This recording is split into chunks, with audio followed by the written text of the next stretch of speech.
Yo, this is another episode of The Round Circle with your host, the Fifth General, Zacchaeus and Cinema Escapes. What's up? What's up, y'all? Yeah, what's up, man? What's good? All right, so a lot has been happening within the last week or so. Got people all up in the White House getting corona. You know what I'm saying? I don't know what's going on there. President Mango Magnus.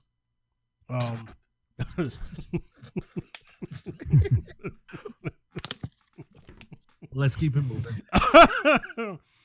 I'm laughing because I said that name. I got that from somebody. I forgot who called him that. That's hilarious.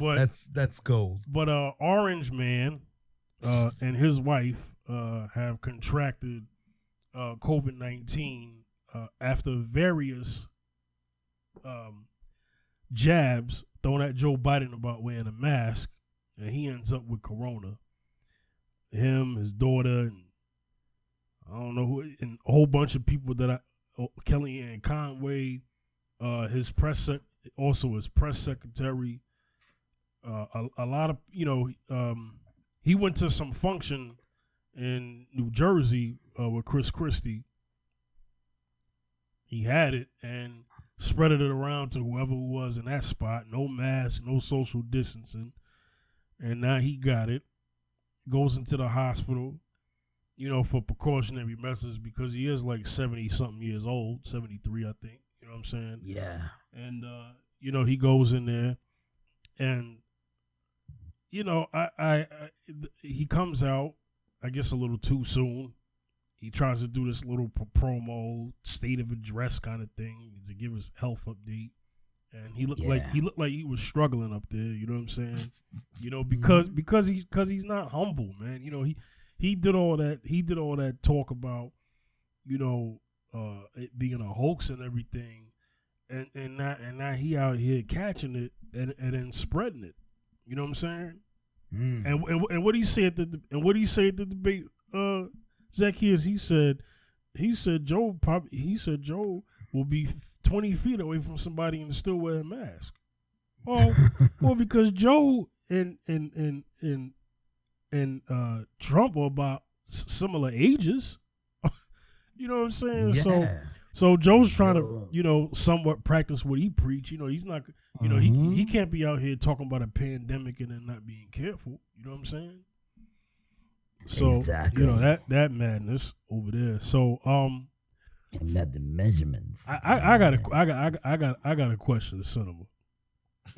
Your man was out here, saying what he was saying, and then he gets it, and then I'm noticing a lot of people on like the Republican news and all that. They're now, I guess, taking it serious. They wasn't before, and they want sympathy now. You know what I'm saying? I'm not trying to be cold-hearted, but what I'm trying to say is,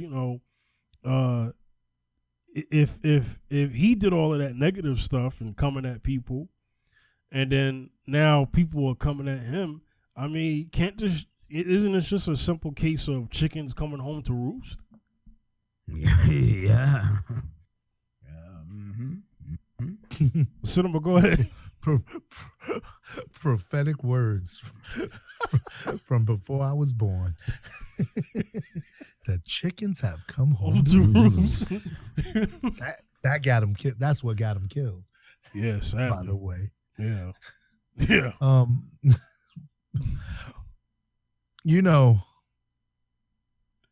It's the double standard we have in here because we talk about the privilege and all those things. Mm-hmm. It's the double standard. It's like, as long as it's you, I can say what I want. Right. When it's me, it's a whole different ball game. Yeah. We need your thoughts and prayers. Oh, yeah. And it's like, I don't wish any ill will toward him. Hope he recovers. The people who out here saying, I hope he dies, y'all crazy. I don't care what y'all think. Yeah, I'm not. Yeah.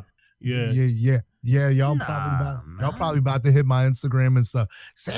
Whatever. I don't care. I'm ready. Right. Don't add to the fire. You know what I'm saying? Like you're right. A lot of people online are saying that, and I can understand why they're saying that. But I understand the pain and the anger. Right. But you got to understand with him, that's a threat. Yeah. And that'll come back. That'll come back to haunt you. Yeah, it will. Yeah. So Man. like they said, if you don't got anything good to say, don't say nothing at all. Don't say nothing at all. I just like people say stuff, and I just go, Well, just keep it moving. Yeah, because he don't follow that, but still, right. I mean, you know, he the president. But you know how it is. Yeah, of course. We know the double standard. Yeah, we know what happened to Nick when he spoke something. Yeah, yes, he had to go on an apology tour. Right, exactly, apology tour, and then like if you say something. Like, you know, Rick Ross could talk about killing black people all day, but when he mentioned that one line about date rape, Reebok got mad. She didn't even know it. Wow. Yeah, you talking about that one. Exactly. You know what I'm saying? That's the double standard, but all the other stuff that they talk about doesn't bother them. Yeah, see. Yeah. Hey, that's serious, dude. That's what we're dealing with. And that's the culture we're dealing with. It's not equal. And that's the whole point of it. Yeah. And it's like, it's not a show, man. We want you on it. If you need a respirator, lay down and get your respirator. Get what you need. Exactly. That's what we want, Yeah. People are strong, but when you're sick, you're sick. It don't mean that you're not strong. You're sick. You need to get well. Yeah. And so it's like we've seen this posturing, and this posturing is what is really offensive to a lot of people. Right. It's Captain Obvious what's going on, but it's posturing. But then we live in fandom culture where where it's like the person who's the object of the fandom can't do anything wrong. And that fandom we have from shows and TVs and anime has come into politics in America. Yeah, man. And so that's the culture you deal with. And so it's a double standard. All of a sudden the people who had corona didn't matter a few speeches ago. Remember? Got that right. Yeah, no mention of exactly. I mean, no, go ahead. I'm sorry. I just wanted to hand it. And it's like if you've lost, there's a lot of people, a lot of friends, a lot of our family have lost people. I've had 2 personal losses. Yeah. And so you're saying the 2 people I love who died don't matter? Right. Right. I take offense to that. You made it personal with your mouth. Right. And now you want to come around by your own words. You're one of them.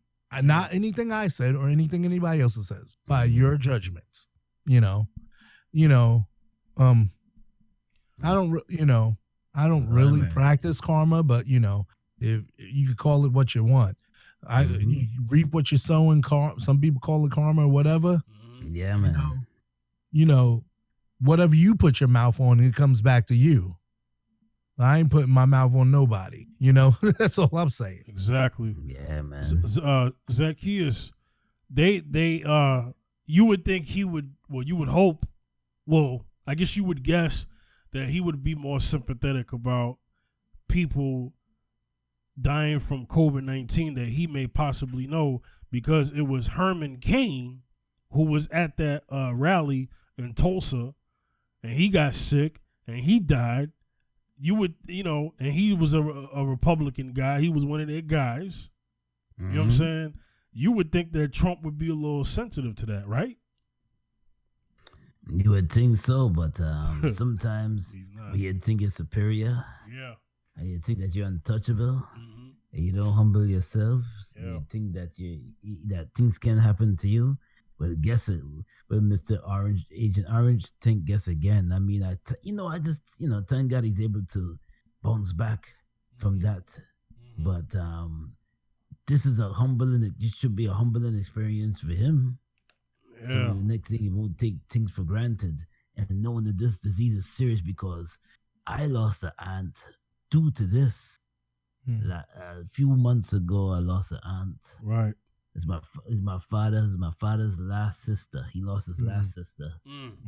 All 3 sisters are gone now. My God. Yeah. Yeah, all 3 sisters are gone. And now it's been a rough year, because now he's sitting in a nursing home with only one leg, Yeah. But yeah. So it's So when I see men like Agent Orange taking things for granted, I'm like, man, you shouldn't see. But this had to it happened to him, so it humbled him to say, wow, this thing is serious. Well, it shouldn't have to take that to say it's serious. But the question, people dying around you. But the question is, and I'm gonna keep it with you. But the question is, did it really humble him? Because he just recently said to the Dems in the House, he said to them, man, no stimulus check talk until after I win. I mean, that doesn't sound like a man who was humble. That sounds like the devil we know still acting like a demon. Your thoughts? Sounds like an arrogant dude, man. Mm-hmm. Still he even made a whole. He didn't even come out and say, listen, this thing it humbled me, and if I made any kind of remarks, I apologize for those who lost their lives over this, because me and my wife and then my staff had a close call. Yes, this virus is serious. And I'm taking it serious, so I feel my hearts go out to those who lost their life. I didn't even hear Agent Orange say that. Right, not an ounce of compassion. He just went back to regular business as usual. Went back to coming off arrogant and saying certain things, and I'm like, man, the guy did not learn anything, man. You would think he learned something, but. Well, because he's not acting like a president. He's acting like a king. He has an emperor's mentality. Yeah. Not to say that anybody else is going to do a heck of a whole lot of a turnaround better than him, but it's just the fact. It's just the fact that this man, still has a barbaric mentality after contracting this horrible disease. And I know we all have our conspiracies, and I will put that to the side for this episode because I have my conspiracies. But I'll put that too. Right. I'll put that to the side for this episode because it's just a rabbit hole, and we done been there and done that, and the algorithm don't like us talking about coronavirus anyway. So anyway. We're just gonna move on. For anybody who's been affected, because I don't want to make light of it. Even if you haven't gotten corona, you've still been affected by corona. And I want to make this last statement before we move on to the next subject. When I mean affected, there's people who are infected, but everybody has been affected. Even if there are people who have passed away this year, including one of my family members, have passed away this year, not due to COVID, but because of COVID, hospital visitation couldn't really take place. That's affected by coronavirus. Yeah. Because you can't have people coming into hospitals. You can't. Zacchaeus, you told me what you told me. So. And I'll keep it at that. So I know, not to get too deep, but everybody on this podcast right now knows exactly what I'm talking about. Even if you haven't been infected, you've been affected. Right. Yeah. And you gotta have if you're a leader of this nation or any nation, you gotta have an ounce of compassion for that. You just have to. And if you're not going to have that ounce of compassion, then you can't expect people to have that compassion for you when you get it. That's all I'm saying. You know what I'm saying? True. I ain't wishing nothing, but what I'm saying is he gonna have to take this L of people coming at him like a man because he felt that as a man that he should be tough and say what he got to say, and not take any accountability for how he's handled this pandemic in this nation. So don't tell people they're going too far now when he was going, forget going 100%, he was going 200%. At people, and for, saying it was ridiculous and all this other stuff. You know what I'm saying? Nah, man. Yeah. You know what I mean? Get well soon, but humble yourself, man. Yeah. You know what I'm saying? Yeah. Or you're gonna get some of that pie.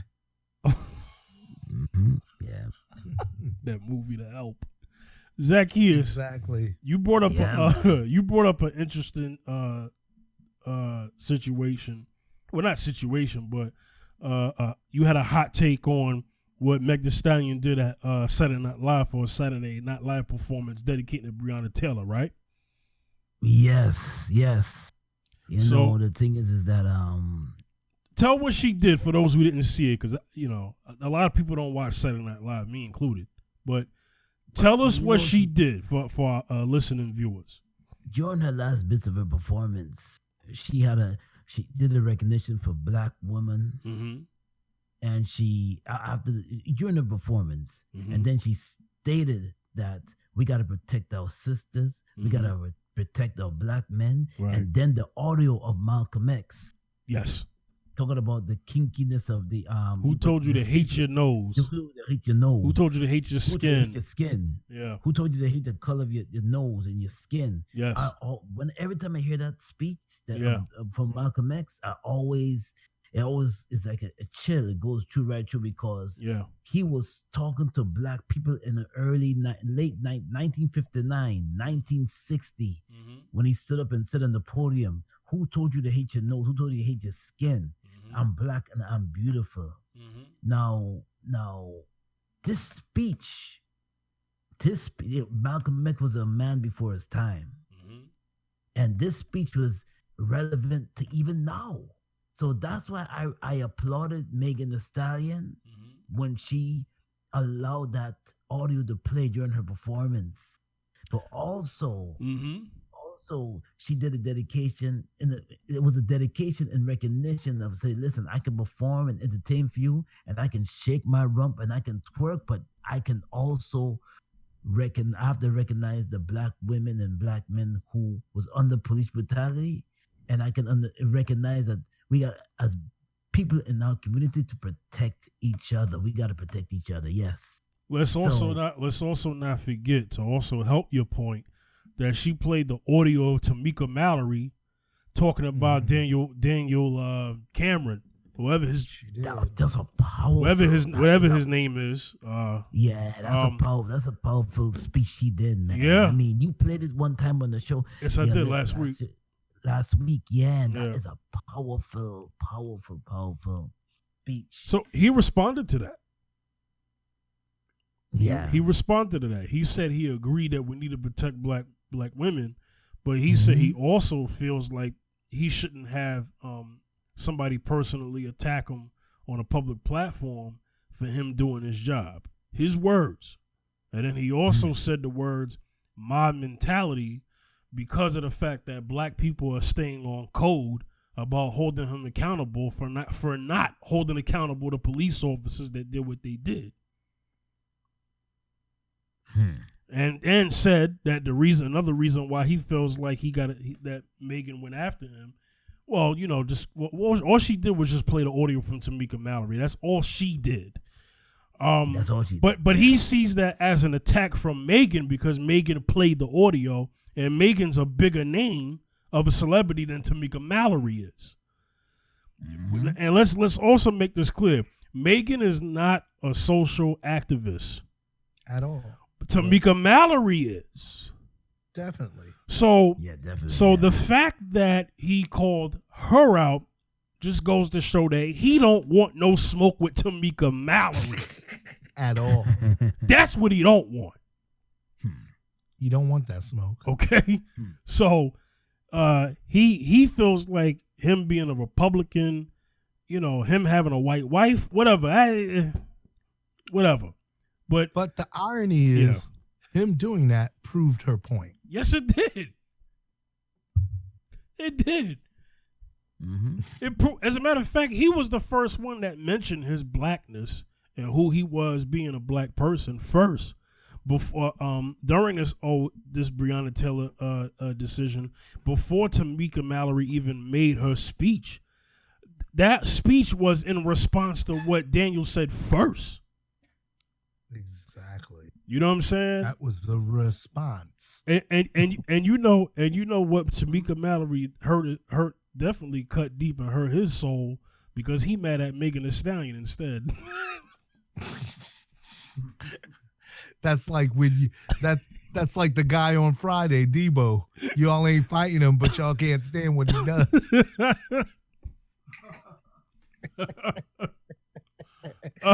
Better hide your chain. Yo. Zacchaeus, you have more to say to that before I give it to Cinema? No, I'm good for for how Megan Thee Stallion stood up. She stood up like a stallion. Right, no pun intended. Cinema, what's your thoughts on that, man? But you got to understand, yeah, entertainment is image and all that stuff, and so that's your persona of your of you as an artist. Right. It's fast, rewind to when Jim Carrey felt he was playing a character and had to find himself genuinely. Yep. Your artist thing, it's like when they don't want to admit Cardi B's smart because of how she carries herself verbally. Her language is street, but what she's saying is absolutely correct. Correct. Yeah. Yes. And so you're trying to discredit on semantics or presentation, not the truth. Not the truth. So Megan came with the truth, and you're offended because the person she came with the truth from, you don't want the smoke from that, but I'm going to attack her persona. But that's not who she really is. Yeah. Right. That's her artist persona. You know what I'm saying? That's the music she's making. She's a human being. That's the point. That was the same thing when we had the show about the athletes. Yes. LeBron's number 23 for the Lakers, but when he takes off that uniform, he's LeBron James 24 hours a day. He's a black man. A black man. That's right. When Megan Thee Stallion takes off that outfit and puts on her regular street clothes and goes chilling, she's a black woman. And with her government name, she's a black woman. Yeah. And that's, you want to separate it on this side, when people catch the COVID, but you want it to be a double standard when it applies to us. Yeah. And that can't be that way. And the reason you're getting called out, sir, is because you're one of us and you should know. Yeah. And then if you're going to play the game, then shut your mouth. Because if you never would have said nothing, homegirl wouldn't have never had to make a response and call you out. Exactly. It was based on what you said. It's like nobody asked you to say something, but when you say something, you get mad because somebody said something about something you said. You said it. Yeah. When you it's like when these politicians get fact checked. You said it, and you got fact checked. Yeah. Oh yeah. If you didn't say nothing, nobody would have fact checked you. Yeah. Oh well. You know what I'm saying? Yeah. That's pretty much all I got to say about that. It's like leave her alone. You're doing the very thing that the reason why she played the audio, and you're gonna do it immediately after. Yeah. Come on, son. Yeah. Yeah. Need some of that love up in here. Exactly. Yo, it's crazy, man. And right. It's insane. What's in your mind? What are you thinking? Yeah. I don't get it. Well, let's be real. If you haven't done the job that you're supposed to do in the matter of someone's life being lost and stuff like that, you shouldn't be able to have sleep at night. You shouldn't be able to have rest. My opinion. Exactly. If you're a tormented. Think about it. If a firefighter would be held under investigation if he blatantly didn't rescue a life that he could have in the heat of the moment. They investigate them. They have their own internal affairs unit in the fire department. You know what I'm saying? So the fire department is held to a higher standard than the police department. Word. And can I say one more thing? Yes. Because it just came back to me. Yes. You were trying to hide the report. And then when the report came out, oh, yeah, by the way, I didn't bring those charges up at all. Because the grand jury was like, nah, you ain't putting this on us. We ain't heard those charges. You know? Yeah. You know what I'm saying? Yeah. Oh, yeah. Where the grand jury was suing to speak out. Yeah. One of the members. You ain't pinning this on me. This decision was made on what was presented. Because that's the only decision they can make legally. So you are the one who dropped the. It's diabolical, man. Yeah. Yeah, exactly. Yeah, man. And then you want to attack her because you dropped the ball because you wanted to play good for Massa. Oh, that's right. I went there and I don't care. It was enough is enough. Yo, that's real. Exactly. Mm-hmm. All right, moving on. So Monday, out of nowhere, I woke up. Well, actually, no, I woke up to a surprise Jay Electronica album. Yeah. So let's get into that. This is according to hiphopdx.com. So, the album had been leaked, and based off of it being leaked, it rushed, Jay Electronica's peoples and them to push this album out on Tidal. So supposedly this album was supposed to be so the name of this project is Act 2 Patents of Nobility.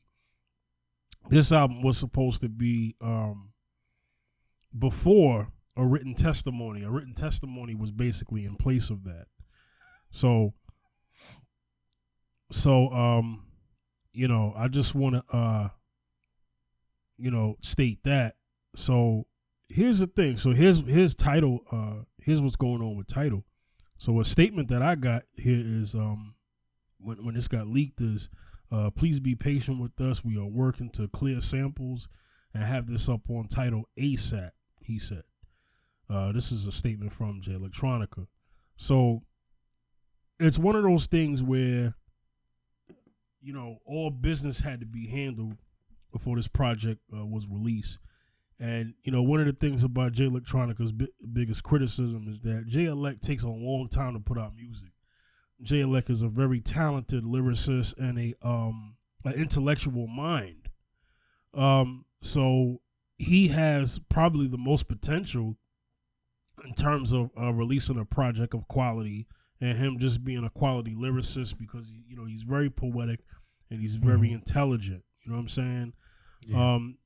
Even though he's somebody who doesn't have a lot of albums, but he is looked at as a, he's looked at as a peer to those of Jay-Z and Nas.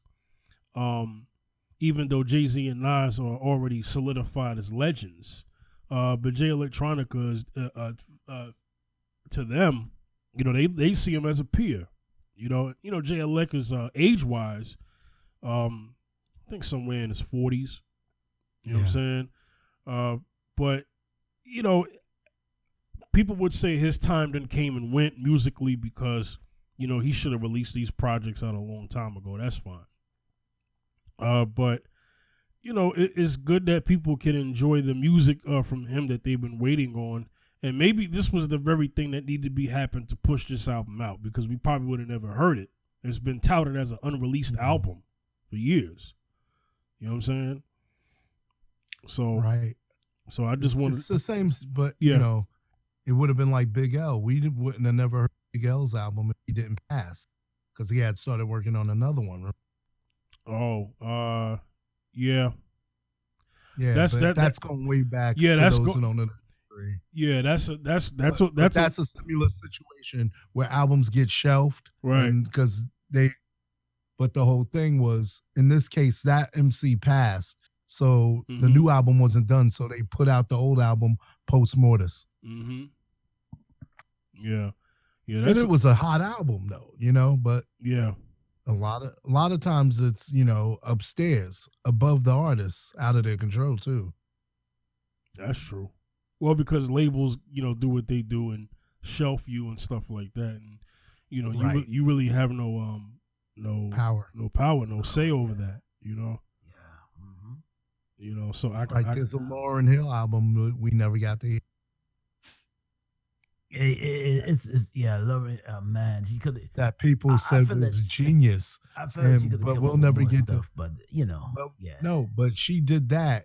Imagine you do an album, put your heart and passion in it, and the label says no. What inspiration you have left? Yeah, that's the labels, man. Yeah, that's diabolical at the same time. But that leak caused they have to if it leaks. That's what happens.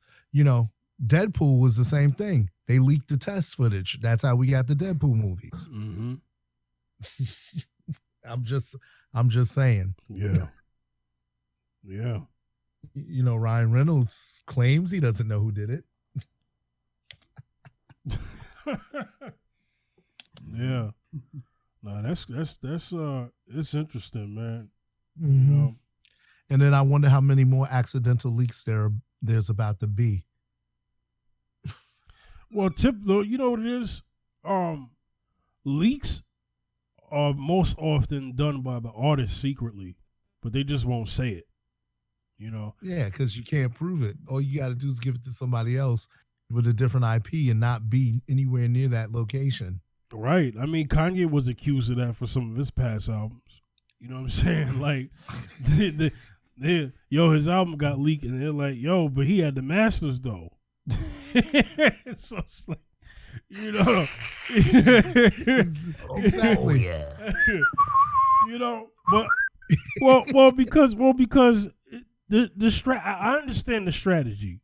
I'm not saying Jay-Elect leaked this album, but I understand the strategy. If you got a label that's playing hardball with you, and you got this music you want to put out, and it's it's taking time, then you will have somebody that you know what I'm saying, that you probably grew up with, or somebody you met 2 years ago, and you say, set up this SoundCloud account, set up this YouTube, put this album on there, and it's gonna force my label to do something. And that's exactly what it has happened throughout the years. And at this point, I gotta shut up. I can't say certain things. You know what I'm saying? But that's the kind of stuff that's happened. It's like, man, they're gonna shelf me for another 5 years unless you leak this album. And the album gets leaked, and they're like, okay, we're gonna put out the album. Right, we got to put it out because we got to recoup because it's budget spent. If it's shelf and it's nobody seen, that's not one thing, but the whole thing. If it's out there being consumed, we want those streams. Right. Because you're in a different world. Because back then it was about sales. So when an album leaked, it didn't matter. But now with streaming culture, these labels need these streams. So they're going to leak it. They're going to clear, because the sample, you just taught them something. Samples aren't cleared unless the song's released. Because there's no need to clear a sample unless you're releasing the song. Facts. Yeah. Facts. Oh, yeah. And so that's why, something that wasn't planned to be released, okay, we got to contact these people and clear these samples. And then we'll put it out there. And then I don't have title, so I got to wait.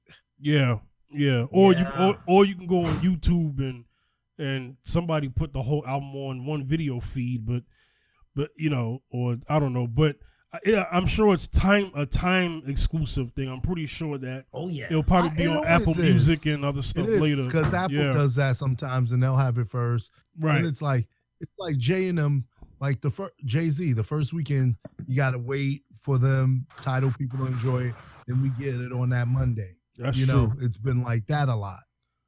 Zacchaeus. And then sometimes, right. Yeah, I'm sorry. No, I'm sorry. I just want to get Zacchaeus' thoughts on this. Yeah.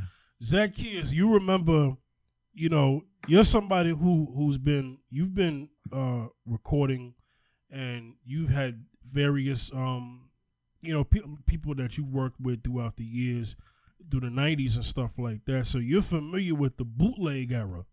You know what I'm saying? Oh, yeah. Now, you remember in those years, I was young, but I remember how that went. No streaming, obviously, but you had your mans at, you know, on the street somewhere, you know what I mean, with a table with CDs. You know what I mean? CDs and tapes, you know what I mean? Or the cat in the car lift the trunk, you know what I'm saying? And he got the stuff in the car. I mean, you know, can you speak to a situation where that might have happened to either you or a particular crew that you was hanging with back in the days? Yeah. Well, the bootleg. I remember making the first mixtapes. Yeah. Oh my gosh. Let me see. I would say back in 02, when I did my first mixtape called Just Hustling, back in 02. Yeah. This is before YouTube, before, you know, this is a little before you. This is way before YouTube. Yeah. This is before SoundCloud and CD Baby. So I actually hustled that CD, that mixtape CD I did I hustled that physically and sold it for $5 a piece. Yeah. Sometimes dudes would want it for free. They wanted, but it was different because at that time, even I would say because I started recording back in 90. My first recording was back in 94. My first recording is back in 94. See, 1994, where they had even before the pushing CDs, cassette tapes and CD. I had cassette tapes I was pushing with some various artists on it, and people would just buy it for $5 and I would just try to sell it for $5, and it would be a hustle. But then when they buy it, you see the time they buy, you don't know what's going on because just you'd be happy to hear something. Because I remember a guy playing it on a local radio station, on the college radio station. That's the furthest I went to hear my music being played, as far as this CD cassette era. So at that time, pushing music was very difficult. There was no streaming, it was a tough time. But you see, as time went, even that back in 2002, my first big mixtape, Just Hustling, was a CD that I pushed, but I still had, but the thing is that when you make those CDs up, I remember they had a guy called Mex Media on Bay Street on Staten Island. Mex Media. Yeah, I remember that. Yeah, and he used to mess. They had a guy named but you know him, Mex Media. That Storm. Who was Storm? Desert Storm on Staten Island. That was also PK. Right. PK's people. PK was pushing his mixtape too at the time. PK on Staten Island at the time when he was on Staten Island at the time. So it was a time when we were pushing our mixtape and we had no platform to really get it heard. Just pushing it so people can hear it. So it was a hustle just to get it out there. So man, oh man, oh man. I mean, I thank God for these times you can actually release music without a record label, because back then you needed a record label to push to get some kind of exposure, to get some kind of leeway and exposure. But there's been some kind of flip on certain things lately, and I could probably understand why when it comes to how music is pushed, how music is the order of how music is being pushed out. And we're gonna close it up on this topic, but I want to get both of y'all input. You know, once upon a time, especially in hip hop, well, I'd say in all genres, but especially in hip hop, you had a record who you pushed it to was the DJs first. See, it's reverse. It's being released, then it's getting played. So you notice the flip. You notice the flip there. Well, because a lot of DJs, unfortunately, didn't got a little cocky. Oh yes, and was like, "Yo, if you want me to play this record in this club or whatever, then you know what? You got to give me a little bit of money. You got to give me something. You know what I mean? You know what I mean? Playtime is over with that one. You know? Yeah. So, you know, and you would hope that a DJ would play your music, right, at the time, because I remember had the local college radio stations that you walked to, and I was so happy that I got a Brooklyn radio station to play my music, and that was the for us independent artists, that was like the highlight, you know. Mm-hmm. That was the highlight. You know, and that's as far as it went. Cinema, I know you remember that. That's as far as it went. Yeah. And then if you go to the clubs, you're hoping, if you go to the club, you're hoping that the DJ will play your music, but they'll take something underneath the table for them to push that record that you got. You know, either it will be a CD. You walk around with your CD in your hand, hoping that. You walk around with your CD in your hand, hoping that a DJ play the music with the other mixes, and you know what I'm saying? So, oh man, I remember the cassette CD era, man, and yeah, well, you know, it just brings back some memories, you know. Well, you know, I gotta say, you know, it's a good thing that you don't have to necessarily rely on radio that's not going to play you, platforms that don't care about you. You could just do what you got to do, go on, and most people these days are subscribed. Cinema, you there? Yeah, I'm here. Yeah, most people are subscribed to Tidal or Apple Music or Amazon Music or any other streaming platforms, you know, YouTube Music or whatever. A lot of them are already familiar with these platforms. So if you have a fan base, or it's good when you have a following. If you had a following and you just tell your people, yo, I just dropped so and so, you control how you want people to get your music, especially if you're independent. I mean, if you're a label, then the label decides that. But you know, we've seen. Listen, we all do music. Let's just go there. Yes. Okay, this ain't nothing new for anybody who knows us musically. Listen, we all do music, right? We've been doing this for a long time. Okay, you know doggone well that we dealt with a lot of politics. Yes, and we hated every ounce of the politics. There were even certain times where we had to, I wouldn't say compromise, but at least played the game a little bit, so that a particular platform or two would at least give us a little bit of shine. You know what I'm saying? And then we didn't like that. Did what we had to do, but we didn't like it. And we ain't got to do that. You know what I'm saying? We are our platform. And that's what a lot of artists are finding out. So I would say it's positive in that way. Negative in this sense, not that this is negative, but this is kind of what has become a oversaturation.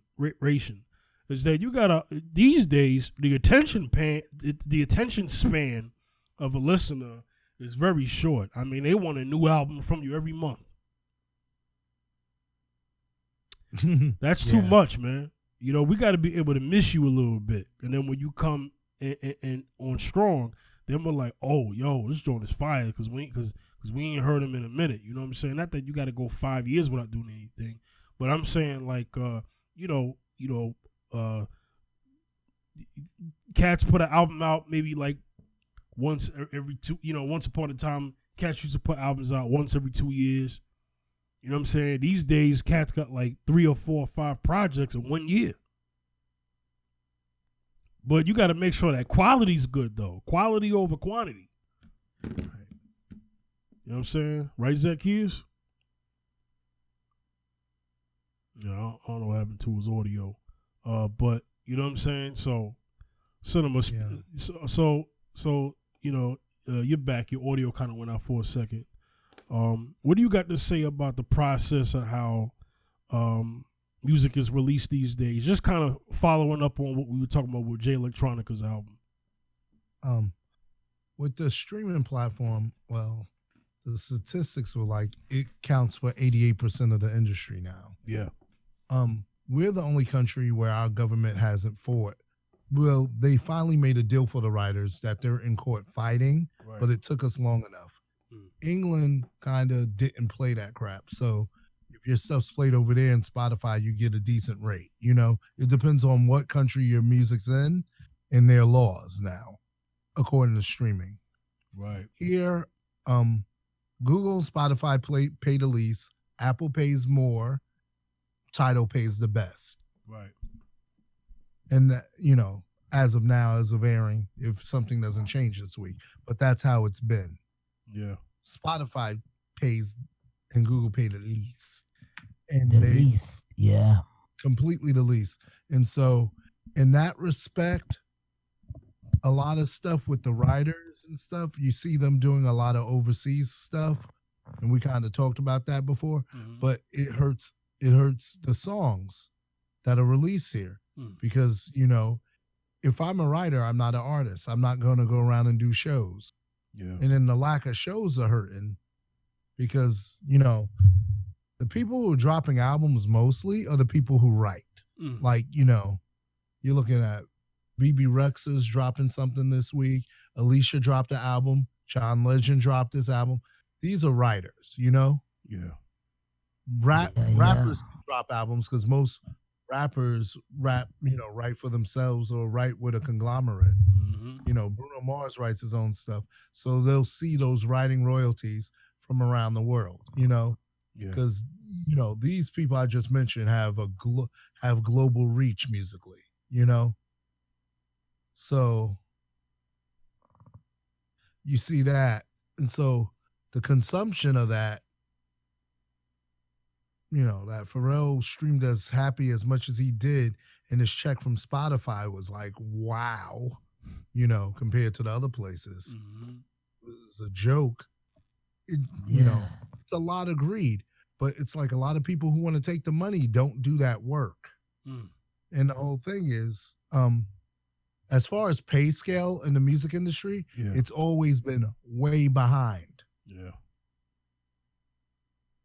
So that, you know, that's something that needs to be adjusted every time something changes.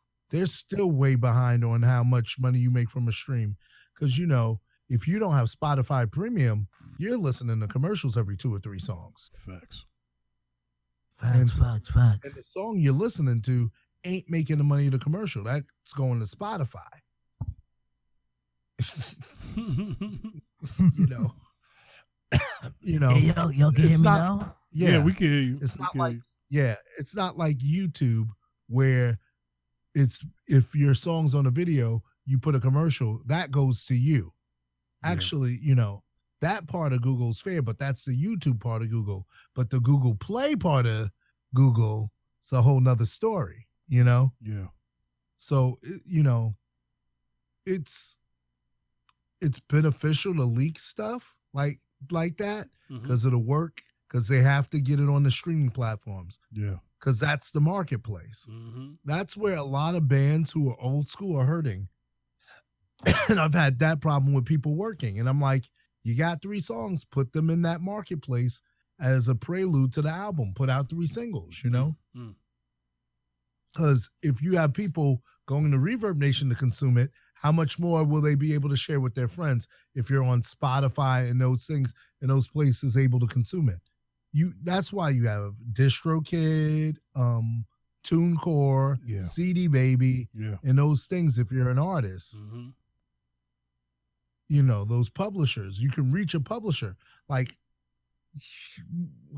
you were either selling out of your trunk or with a label back in the days, like Zacchaeus was saying. Yeah. Like when we had Fat for Christ and stuff back then, like 90s, we couldn't do it. You know, the most we could do from home is a tape. you didn't have the mastering technology and the capabilities in your house. Right. Like when I had a 4-track mini disc multi-track, that was huge. Yeah. At home, because you had to go, I'm an engineer. We used to have to load the tape, put tone in, make sure the head's there, clean the tape heads. You had like hours of prep before the people even came in. Now you could just pop open Logic Pro Tools, Cakewalk, or whatever DAW you use, and it's like, oh, I could start recording. Are you kidding? Not much prep, and then you had to treat the tape, and then, oh gosh, don't let the tape get caught or something while you're recording. That might mean we have to start from scratch. It took way more time to produce an album. Wow. And, a lot of mistakes are left because of how the nature of tape worked, Okay, that's good enough, and then, it's like people are recording their album in an iPhone now, dumping it into Logic. That's the whole big difference. Dang. It's a whole recording it in an iPhone. Yeah, they can, because you have these little adapters with preamps and stuff. And so you could hook your mic right there and you can hook your guitar. You got GarageBand on there. It comes in at the full quality. Anything you make in GarageBand can be dumped into Logic. And that's why I use Logic, because anybody who uses an Apple product, anywhere they record it, I can bring it into Logic Pro X. And Logic Pro X has all the sounds for every GarageBand and every Logic that's ever existed before it. And all those files come in and translate into it. I mean, the technology is nuts, and then I use the universal audio stuff, which is top tier stuff, wow. For the preamps. It's like you couldn't get this recording quality in your house, even when you had the early home project studios, And since everything at the studio is digital, and you're using interfaces a lot of times, and not unless you're using the SSL or top tier compression and things of that nature, a lot of stuff people using plugins are digital. Look at Splice and all the stuff that people are using for production now. Everything's in computer, so it's not like you used to have to make racks and racks and racks, and what it took to make a studio. We didn't have the money as artists. And then now, if you get a laptop, get some software, get some interfaces, get some MIDI gear, get a few things like a MPC Live, you can just have at it. And so that's the difference. Right. That's what's up. All right, so we're going to end on that note. Zacchaeus, let the people know where they can reach you.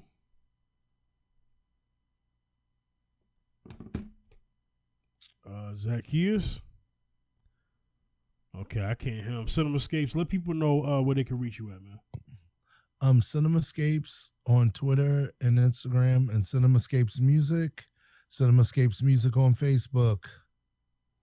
All right. Y'all could get at Zacchaeus on